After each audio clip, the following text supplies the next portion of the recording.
খবরে দেখলাম পশ্চিমবাংলার মুর্শিদাবাদ জেলার বহরমপুরে একটি বেসরকারি হসপিটালে প্রায় ২.৫ বছর ধরে একটি নার্স ডিউটি করছিলেন।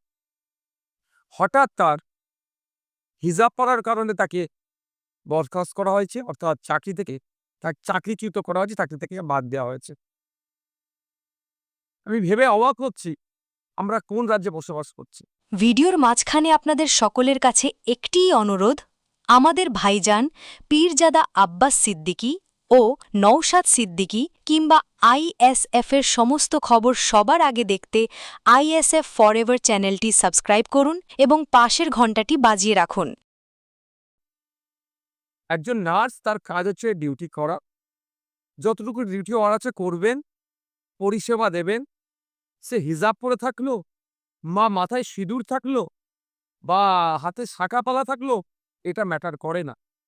এইগুলো যদি আমার মনে খোলানো হয়, মানে সে শাঁখা সিঁদুর হোক, শাঁখাপালা হোক বা হিজাব হোক, তাহলে তার ধর্মীয় আচরণে বাধা দেওয়া হচ্ছে। আমরা কোন রাজ্যে বসবাস করছি? এই দিন দেখার জন্য কি সংখ্যালঘু মুসলিম সমাজের মানুষেরা, ধর্মনিরপেক্ষ মানুষেরা তৃণমূলকে ক্ষমতায় তৃতীয়বারের জন্য এনেছিল?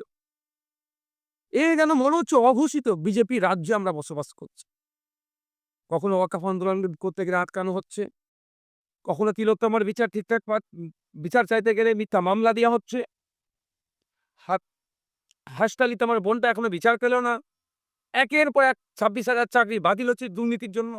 ঠিক উত্তরপ্রদেশও চাকরি দুর্নীতিতে বাতিল হয়েছে। যেন অঘোষিত বিজেপি রাজ্যতে আমরা বসবাস করছি। আমরা এই কাণ্ডের জন্য চরম ধিক্কার নিন্দা জানাচ্ছি।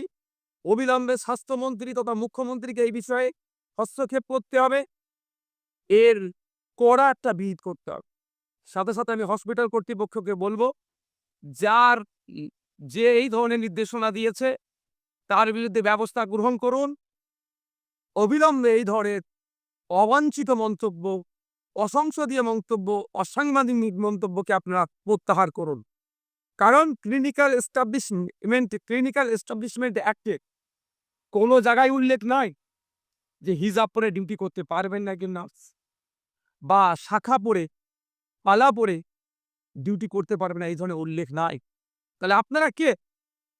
ক্লিনিক্যাল এস্টাবলিশমেন্ট অ্যাক্টকে আপনারা ভায়োলেট করছেন, ফান্ডামেন্টাল রাইটসকে আপনারা ভায়োলেট করছেন, ধর্মীয় স্বাধীনতাতে হস্তক্ষেপ করছেন। এগুলো মেনে নেওয়া যায় না। আর এটা নতুন নয়, এর আগে অধ্যাপিকাকে অপমানিত হতে হয়েছে।